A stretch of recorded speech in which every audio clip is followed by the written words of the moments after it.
when we went to Kereita, we discovered that the people who come to plant trees mostly do about 30 to 50 trees, some do 20 trees.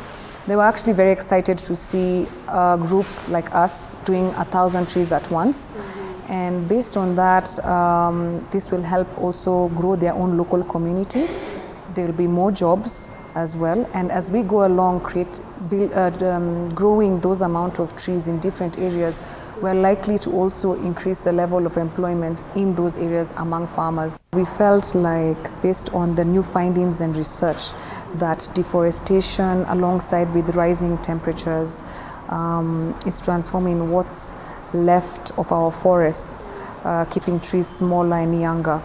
And this mostly ensures a safe and healthier future for our children and our children's children if we restore these forest habitats. The reason why we chose Kereita Forest is, first and foremost, historically, Kereita is known as a hideout for the Mau Mau. So after independence, it was regarded as a historical site or a place of interest. And the place also has multiple caves, which we assume that's where the Mau Mau would hide out or use as shelter. And also there are a lot of trees with medicinal values and more than 200 species of birds. It's actually considered a haven for bird watchers.